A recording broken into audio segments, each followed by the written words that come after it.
बच्चे चलो जग को राह दिखाए, श्रीमत पर चलकर खुशियां ही खुशियां बरसाए। देह का अभिमान अभी यहीं रख जाए, आत्मा बन प्रेम की ज्योत जलाए। ओरे प्रेम की ज्योत जलाए, प्रेम की ज्योत जलाए। अंधियारे मन में उजले दीप जलाए, मीठे बच्चे मिलकर ये गीत गाए, आत्मा बन प्रेम की ज्योत जलाए। ओम शांति रूहानी भाइयों और बहनों, स्वागत है आपका अव्यक्त मुरली मंथन के एपिसोड नंबर 13 में। आज का ये जो हमारा गहन मंथन है ना, ये एक बहुत ही प्रैक्टिकल सवाल से शुरू होता है। मतलब क्या हो अगर ऑफिस में या घर में जो भी हमारा स्ट्रेस होता है, उसका असली कारण हमारा बॉस या हमारे बिगड़े हुए हालात ना हो, बल्कि ये हो कि हम कार्टून देखना भूल गए हैं। अरे, ये कार्टून वाली बात तो सच में सुनने में बहुत अजीब लग सकती है पहली बार में। हाँ बिल्कुल, मतलब कोई भी सोचेगा कि इतने सीरियस स्ट्रेस में कार्टून का क्या काम। लेकिन आज की इस चर्चा में हम मुरली के कुछ ऐसे ही चौंकाने वाले और गहरे कॉन्सेप्ट्स को डीकोड करने वाले हैं। आज की जो भागदौड़ और अनिश्चितता से भरी लाइफ है, जहां हर दिन कोई ना कोई नया चैलेंज आ जाता है, उसमें हम अपने मूड को और अपनी प्रेरणा को फौलाद की तरह मजबूत कैसे बना सकते हैं।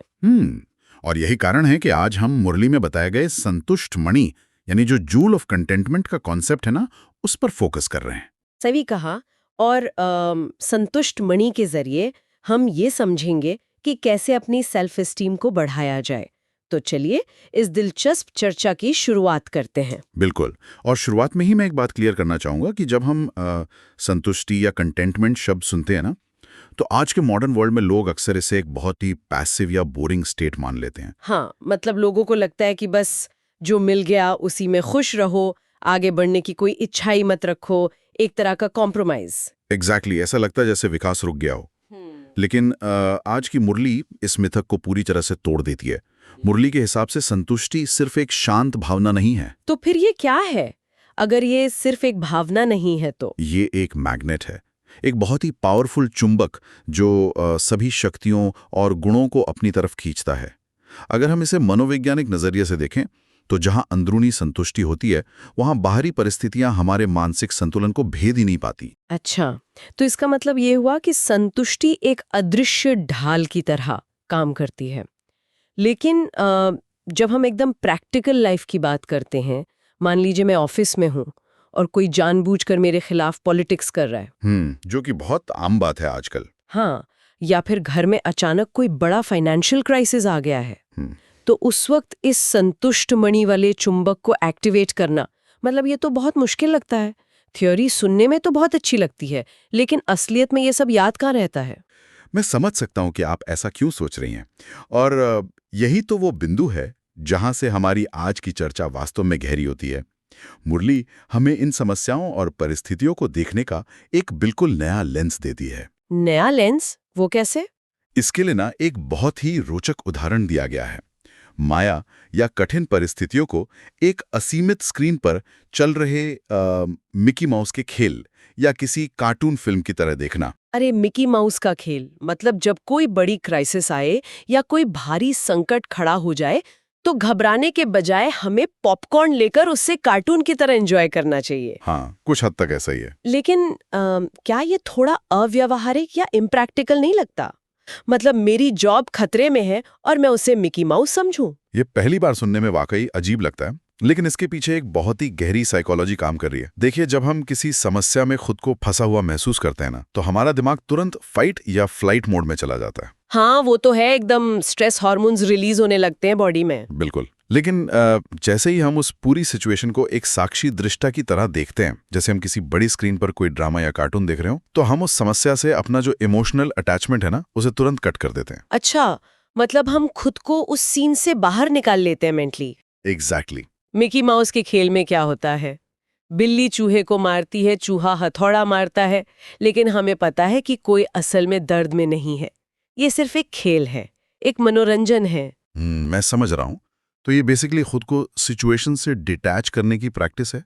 जैसे मान लीजिए कि ऑफिस की मीटिंग में मेरे 2 कलीग्स आपस में लड़ रहे हैं क्रेडिट लेने के लिए। बहुत अच्छा उदाहरण है। हाँ, आगे बताइए। तो अगर मैं उस राजनीति में घुस गई तो मेरा स्ट्रेस भी बढ़ेगा और बीपी भी। लेकिन अगर मैं उसे टॉम एंड जेरी के एपिसोड की तरह देखूं, जहां दोनों बस अपने सर्वाइवल या ईगो के लिए भागदौड़ कर रहे हैं, तो मुझे गुस्सा आने के बजाय शायद हंसी आ जाएगी। एकदम सटीक एनालॉजी दी है आपने। जब हम इसे मनोरंजन के रूप में देखते हैं तो हम परेशान या डिस्ट्रेस नहीं होते हैं, बल्कि हमारी बुद्धि एकाग्र और विजयी रहती है। और मुरली में इसी स्थिति को त्रिकालदर्शी बनना कहा गया है। त्रिकालदर्शी मतलब तीनों कालों को जानने वाला? जी हाँ, त्रिकालदर्शी का अर्थ है कि हम किसी भी स्थिति के अतीत, वर्तमान और भविष्य को एक साथ समझें। जब ये समझ आ जाता है कि ये सिर्फ एक ड्रामा चल रहा है, तो इंसान निडर हो जाता है। वाह, ये तो सच में एक बहुत ही कमाल का मेंटल शिफ्ट है। मतलब अगर खुद को उस परिस्थिति से थोड़ा अलग कर लिया जाए तो उसका डर ही खत्म हो जाता है। लेकिन मेरे दिमाग में एक और बात आ रही है। हाँ बिल्कुल, पूछिए। अगर ये मिकी माउस की तरह देखना इतना ही लॉजिकल और फायदेमंद है, तो हमारा मूड बार बार क्यों बदलता है? मतलब आज की दुनिया में हम देखते हैं कि लोगों का मूड ना एक पेंडुलम की तरह झूलता रहता है। ये एक बहुत ही वैलिड पॉइंट है ना? मतलब सुबह उठकर किसी ने कोई मोटिवेशनल वीडियो देख लिया तो लगता है कि आज तो मैं पूरी दुनिया जीत लूंगी, और फिर दोपहर तक ट्रैफिक में किसी ने कट मार दिया या बॉस ने एक तीखा ईमेल कर दिया तो वो सारा मोटिवेशन एकदम फुस हो जाता है। हाँ, वो गुब्बारे से हवा निकलने वाली बात हो जाती है। बिल्कुल। तो ये जो कभी-कभी वाली पॉजिटिविटी है, ये इतनी अस्थिर क्यों है? हम सदा पॉजिटिव क्यों नहीं रह पाते? ये एक बहुत ही प्रैक्टिकल अवलोकन है आपका, और मुरली ठीक इसी कमजोरी पे प्रहार करती है। मुरली का एक बहुत अहम बिंदु है कि ब्राह्मण डिक्शनरी से इस कभी-कभी शब्द को पूरी तरह से निकाल देना है। डिक्शनरी से ही डिलीट कर देना है, मतलब इसे यूज ही नहीं करना है। जी बिल्कुल, डिलीट कर देना है। क्योंकि जो आत्माएं बाप के दिल की आशाएं पूरी करती हैं, वे सदा योगी और पवित्र रहने का वरदान पाती हैं। अब यहाँ सोचने वाली बात यह है कि जो हमारा अधिकार सदा का है, तो हमारी स्थिति कभी-कभी वाली कैसे हो सकती है? ये तो सच में एक बहुत बड़ा विरोधाभास है। बात तो एकदम सही है, लेकिन ये सदा का स्टेटस मेंटेन कैसे हो? क्योंकि सिर्फ ज्ञान मिल जाना तो काफी नहीं है ना? नहीं, ज्ञान तो सिर्फ एक शुरुआत है। हाँ, मतलब वरदान मिल जाना एक बात है, लेकिन उसका असर हर दिन, हर घंटे हमारे व्यवहार में कैसे दिखेगा? इसे समझाने के लिए मुरली में एक बहुत ही खूबसूरत कहानी या एनालॉजी दी गई है। देखिए, वरदान जो होता है ना, वो एक बीज की तरह होता है। एक बीज? अच्छा। हाँ, अब मान लीजिए किसी इंसान को एक बहुत ही जादुई और शक्तिशाली बीज मिल जाए। अब वो सिर्फ उस बीज को अपनी तिजोरी में रखकर रोज उसकी पूजा करे और खुश होता रहे कि अरे वाह, मेरे पास तो दुनिया का सबसे अच्छा बीज है, तो क्या उसमें से कभी फल निकलेगा? बिल्कुल नहीं। तिजोरी में रखे रखे तो वो सूख जाएगा। बीज को तो मिट्टी में बोना पड़ेगा, उसकी देखभाल करनी पड़ेगी। सही कहा आपने। तो केवल बीज मिलने की खुशी मनाना काफी नहीं है। उस बीज को फलीभूत करने के लिए, उसमें से फल निकालने के लिए उसे रोज पानी और धूप देनी पड़ती है। तो यहाँ हमारी आध्यात्मिक लाइफ में ये पानी और धूप क्या है? यहाँ पानी का अर्थ है हमारी स्मृति, यानी हमारी अवेयरनेस, उस वरदान को बार बार याद करना। और धूप का अर्थ है अपने स्वरूप में स्थित होना, मतलब उस वरदान को अपने प्रैक्टिकल कर्मों में, अपने व्यवहार में लाना। मतलब सिर्फ सोचना नहीं है, उसे एक्शन में भी लाना है। एग्जैक्टली। जब हम इस बीज को सही अवेयरनेस का पानी और कर्मों की धूप देते हैं, तब जाकर हमारे अंदर शक्तियों का विकास होता है। और मनोवैज्ञानिक रूप से ये अपनी सेल्फ एस्टीम को बढ़ाने का सबसे प्रभावी तरीका है। तो इसका मतलब ये हुआ कि सिर्फ ये जानना काफी नहीं है कि मैं एक शांत आत्मा हूँ। ये ज्ञान तो बस वो बीज हो गया जो हमने तिजोरी में रख दिया। हाँ, जब तक आप उसे इस्तेमाल नहीं करते। असली काम तो तब शुरू होता है जब ऑफिस में कोई हम पर चिल्ला रहा हो। उस वक्त मन में उस शांति को याद करना, वो हो गया पानी देना, और बदले में चिल्लाने के बजाय शांत रहकर एक स्माइल के साथ जवाब देना, वो हो गया धूप देना। बहुत ही बेहतरीन तरीके से आपने इसे समराइज किया।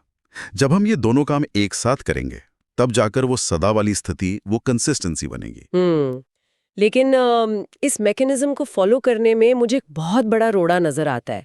मतलब हमारी ओवरथिंकिंग। हाँ, ओवरथिंकिंग तो आज की सबसे बड़ी बीमारी है। बिल्कुल, क्योंकि बीज को सही धूप और पानी देने के लिए हमें अपने व्यर्थ संकल्पों पर रोक लगानी होगी। और यहाँ मेरे दिमाग में एक चुनौती आ रही है जो शायद आज के कॉर्पोरेट वर्ल्ड में काम करने वाले बहुत से लोगों को आती होगी। अच्छा, बताइए वो चुनौती क्या है? देखिए, आज के दुनिया में, खासकर हमारी प्रोफेशनल लाइफ में, हमें सिखाया जाता है कि क्रिटिकल थिंकिंग बहुत जरूरी है।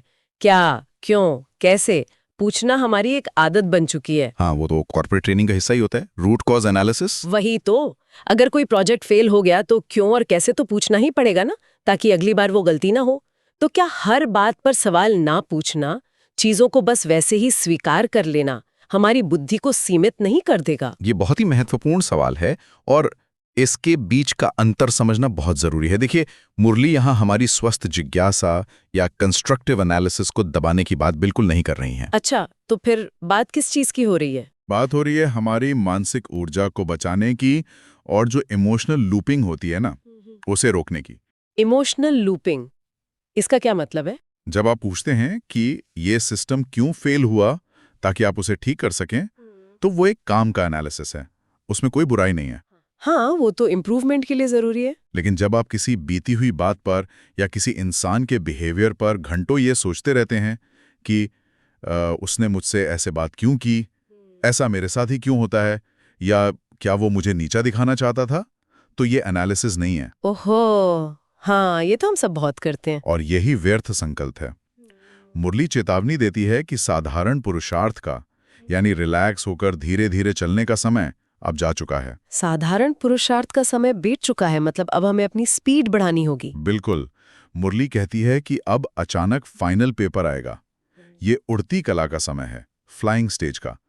अगर हम 1 घंटा भी इन व्यर्थ संकल्पों में बिता देते हैं तो वो उड़ती कला को बहुत भारी नुकसान पहुंचाता है। मतलब हम अपनी ही एनर्जी को ड्रेन कर रहे हैं इन सवालों में उलझकर। जी, 1 घंटे के व्यर्थ संकल्प हमारे कई दिनों के तीव्र पुरुषार्थ की एनर्जी को पूरी तरह से सोख लेते हैं। तो इस ओवरथिंकिंग के लूप को, इस क्या और क्यों के जाल को तोड़ा कैसे जाए?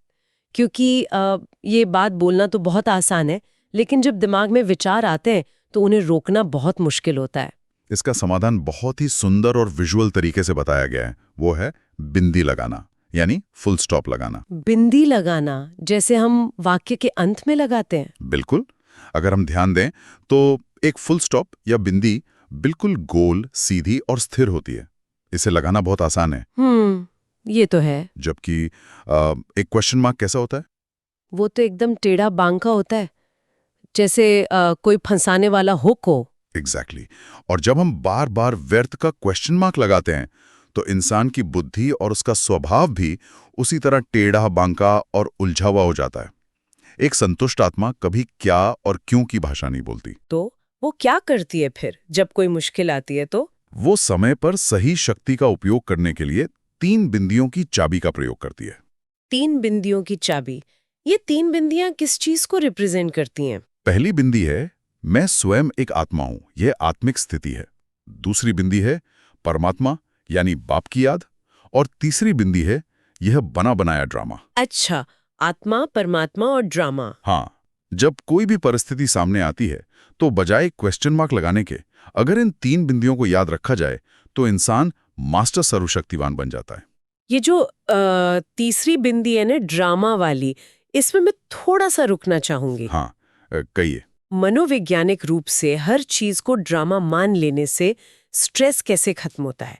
मतलब क्या ये सिर्फ खुद को एक झूठा दिलासा देना नहीं है कि अरे सब ड्रामाएं छोड़ो? नहीं नहीं, यह कोई दिलासा नहीं है। यह ईगो यानी अहंकार को बीच में से हटाने की सबसे कारगर तकनीक है। ईगो को हटाना, वो कैसे? देखिए, जब कोई आपको कुछ बुरा कहता है तो आपको स्ट्रेस इसलिए नहीं होता कि शब्द बुरे थे। स्ट्रेस इसलिए होता है क्योंकि आप उसे पर्सनली ले लेते हैं। आपका ईगो हर्ट हो जाता है। हाँ, हम सोचते हैं कि मेरी इंसल्ट कैसे कर दी। बिल्कुल। लेकिन जब आप ये तीसरी बिंदी लगाते हैं कि ये एक बेहद का ड्रामा है, हर आत्मा अपना अपना पार्ट प्ले कर रहा है और कोई भी पार्ट गलत नहीं है, बस अलग है, तो वो जो पर्सनल ऑफेंस लेने की आदत है ना, वो तुरंत खत्म हो जाती है। अरे वाह! मतलब अगर कोई मुझ पर गुस्सा कर रहा है तो मैं ये सोचूं कि वो इस वक्त एक गुस्से वाला कैरेक्टर प्ले कर रहा है, ये उसकी स्क्रिप्ट है, लेकिन मुझे अपनी शांति वाली स्क्रिप्ट पर ही ध्यान देना है। बिल्कुल सही पकड़ा आपने। इससे तो सच में सारा मेंटल बोझ ही उतर जाता है। और अगर इन 3 बिंदियों का इस्तेमाल करें तो मास्टर सर्वशक्तिवान बनने का मतलब ये हुआ कि जिस परिस्थिति में जिस शक्ति की जरूरत हो वो तुरंत हाजिर हो जाएगी। एग्जैक्टली सही समय पर सही शक्ति का आना ही तो सफलता की असली कुंजी है, चाहे वो सहन करने की शक्ति हो या सामना करने की। अब ये सब सुनने में तो बहुत इंस्पायरिंग लग रहा है, एकदम मोटिवेटिंग। लेकिन जब हम मंडे को वापस अपने उसी रूटीन में जाएंगे ना, उसी ऑफिस या उसी परिवार के बीच, तो ये सारा ज्ञान हवा में उड़ने का खतरा रहता है। ये एक बहुत ही प्रैक्टिकल डर है। ज्ञान को अमल में लाना आसान नहीं होता। हाँ, इसीलिए इसको प्रैक्टिकल लाइफ में उतारने के लिए मुरली में एक बहुत ही इंटरेस्टिंग 15 दिन के चैलेंज की बात की गई है। मैं इसके बारे में जानने के लिए बहुत उत्सुक हो रही हूँ। हाँ, बाप दादा ने ये जो 15 दिन का ट्रायल दिया है ना, ये बहुत ही सोच समझ कर डिजाइन किया है। इसमें लक्ष्य ये है कि अगले 15 दिनों तक हमें अपने संकल्प, अपनी वाणी और अपने कर्मों में कम से कम 80% मार्क्स स्कोर करने हैं। वेट, सिर्फ 80% क्यों? 100% क्यों नहीं? मतलब बाकी 20% का मार्जिन किस लिए छोड़ा गया है? बाप दादा ने वो 20% का मार्जिन हमारी रॉयल आलस्य या ढीलेपन के लिए दिया है। रॉयल आलस्य? हाँ। ये क्या होता है भाई? ये टर्म तो बहुत ही नया और दिलचस्प लग रहा है मुझे। रॉयल आलस्य का मतलब है जब हम अपनी कमजोरियों या गलतियों को छिपाने के लिए बहुत ही लॉजिकल और इंटेलेक्चुअल बहाने बनाते हैं। अच्छा, मतलब हम अपनी गलती मानते नहीं हैं। हाँ, जैसे हम कहेंगे कि मैं तो शांत ही था, लेकिन सिचुएशन ही ऐसी आ गई थी कि मुझे गुस्सा करना ही पड़ा। या फिर उसने इतना बुरा बोला कि किसी भी आम इंसान को गुस्सा आ ही जाता। ये अपनी समझदारी के साथ बहाने बनाना ही रॉयल आलस्य है। हाँ, ये तो बिल्कुल हमारे कॉर्पोरेट जार्गन की तरह है। Corporate jargon? अब वो कैसे? मतलब अगर ऑफिस में कोई प्रोजेक्ट फेल हो जाए तो कोई ये नहीं कहता कि मेरी गलती थी या मैंने काम नहीं किया, बल्कि वो बहुत भारी शब्दों में कहेंगे कि there was a negative synergy in the work flow. हम अपनी बुद्धिमानी का इस्तेमाल अपनी कमियों को डिफेंड करने के लिए करते हैं। बहुत ही बेहतरीन एनालॉजी है। यही तो रॉयल आलस्य है। 15 दिन के इस चैलेंज में हमें यही बहानेबाजी छोड़नी है। मतलब कोई एक्सक्यूज नहीं देना है, बिल्कुल। परिस्थितियों को ढाल नहीं बनाना है, बस पास होना है। कोई व्यर्थ ने, कोई युद्ध नहीं, बस विजयी बनना है। ओके, 15 दिन का चैलेंज तो समझ आ गया, लेकिन एकदम प्रैक्टिकल सिनारियो लेते हैं। हाँ, बताइए। मान लीजिए इस 15 दिन के चैलेंज के बीच में कोई ऐसा इंसान आ जाता है जो जानबूझकर हमसे टकराव कर रहा हो, वो हमारी शांति का फायदा उठा रहा हो या हमें उकसा रहा हो। ऐसी सिचुएशन में खुद को कैसे संभालें? ये एक बड़ा टेस्ट होता है। हाँ। क्योंकि बिना लड़े 80% मार्क्स भी तो लाने हैं। अगर मैं चुप रही तो वो मुझे और दबाएगा। अव्यक्त इशारे में इसका बहुत ही स्पष्ट और सुंदर समाधान दिया गया है। जब कोई भी टकराव की स्थिति हो ना, तो सामने वाले को स्नेह का पानी देना है और इसके लिए अपनी नम्रता की ड्रेस पहनकर रखनी होगी। नम्रता की ड्रेस? लेकिन आज की दुनिया का जो माइंडसेट है उसमें तो लोग नम्रता को कमजोरी समझते हैं। अगर हम झुके तो लोग हमें और कुचल देंगे, ऐसा माना जाता है। यही तो दुनिया का सबसे बड़ा भ्रम है। अगर आप इसे मनोवैज्ञानिक रूप से देखें तो नम्रता कोई कमजोरी नहीं है।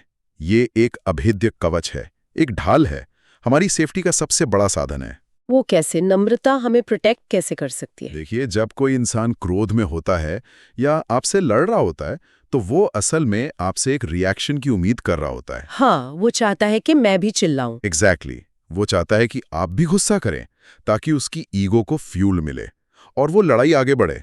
लेकिन जब आप नम्रता की ड्रेस पहने होते हैं, जब आप शांत और मधुर रहते हैं, तो क्या होता है? क्या होता है? उसके क्रोध के तीर आपके उस कवच से टकराकर नीचे गिर जाते हैं।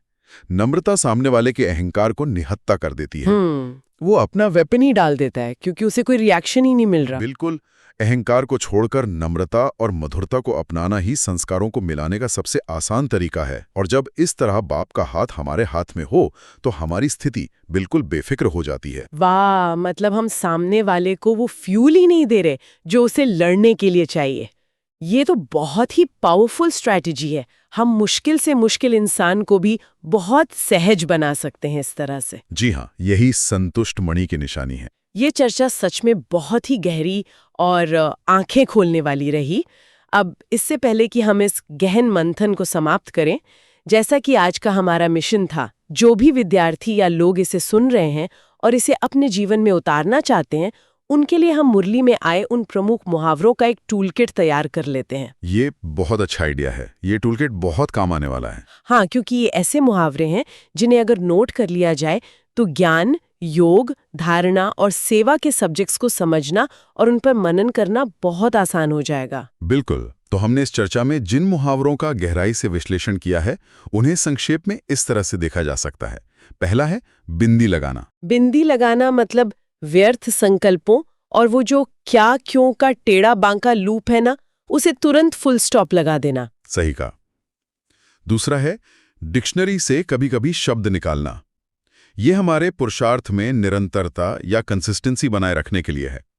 हमें सदा के अधिकार को याद रखना है। और तीसरा मुहावरा था मिकी माउस का खेल, मतलब बाहरी मुश्किलों और माया के अलग अलग रूपों को घबराने की बजाय एक साक्षी दृष्टा बनकर मनोरंजन की तरह देखना। बिल्कुल। चौथा है बीज को पानी और धूप देना। इसका सीधा सा मतलब है कि अपने मिले हुए वरदान को सिर्फ जानना नहीं है, बल्कि उसे अपनी स्मृति और अपने प्रैक्टिकल कर्मों के द्वारा फलीभूत करना है। एक्शन में लाना है। और पांचवा है नम्रता की ड्रेस पहनना, जो ये सिखाता है कि अहंकार को छोड़कर कैसे नम्रता को अपनी सेफ्टी का सबसे मजबूत कवच बनाया जाए। और छठा और आखिरी मुहावरा है स्नेह का पानी देना, यानी लाख टकराव होने पर भी कोई जानबूझकर परेशान करे तब भी अपनी मधुरता और स्नेह को किसी भी हालत में नहीं छोड़ना। ये तो सच में एक एकदम कंप्लीट सर्वाइवल टूल किट हो गया है। मतलब बिंदी हमारी मेंटल क्लैरिटी के लिए, मिकी माउस का नजरिया एक्सटर्नल क्राइसिस से बचने के लिए और नम्रता की ड्रेस कॉन्फ्लिक्ट को सुलझाने के लिए। एकदम परफेक्ट समरी है ये। अगर हम इस 15 दिन के चैलेंज में सिर्फ इन टूल्स को ही ईमानदारी से इस्तेमाल कर लें, तो वो जो 80% मार्क्स की बात है ना, वो लाना कोई बहुत बड़ी बात नहीं है। बिल्कुल सही। और इस गहन चर्चा के अंत में मैं सभी के लिए एक बहुत ही गहरा विचार, एक आलोचनात्मक सवाल छोड़ना चाहूंगा। हाँ, वो क्या है? मुरली के अंत में एक विशेष इशारा दिया गया है। उसमें पंजाब के निमित्त एक नामी ग्रामी शेर यानी एक बड़ा माइक तैयार करने की बात कही गई है। एक ऐसा व्यक्ति जो अपने अनुभव की अथॉरिटी से दूसरों के अंदर उमंग और उत्साह भर दे। एक नामी ग्रामी शेर। तो जो भी लोग हमारी ये चर्चा सुन रहे हैं, उन्हें खुद से ये पूछना है कि हमारे अंदर का वो शेर कौन सा है। क्या हम वो नामी ग्रामी शेर बन रहे हैं जो अपनी दहाड़ से नहीं, बल्कि अपने संतुष्टता और नम्रता के अनुभव से पूरे माहौल को, अपने ऑफिस को, अपने परिवार को पॉजिटिविटी से भर दे? क्या हम वो माइक बन रहे हैं जो दूसरों को जगा सके? बिल्कुल। ये सोचने वाली बात है कि क्या हम अपने आसपास के लोगों के लिए वो माइक बन पाए हैं, या हम खुद अभी भी उसी क्या और क्यों की उलझन में फंसे हुए हैं। ये सच में एक बहुत ही झकझोर देने वाला सवाल है। ये एकदम हमारे अंदर तक जाता है। तो आप सभी इस सवाल को अपने साथ रखिए, इस पर गहराई से विचार कीजिए और उस 15 दिन के चैलेंज को जरूर अपने प्रैक्टिकल लाइफ में आजमाइए। हम फिर मिलेंगे अव्यक्त मुरली मंथन के अगले एपिसोड के साथ। तब तक सुनते रहें और शेयर करते रहें। ओम शांति।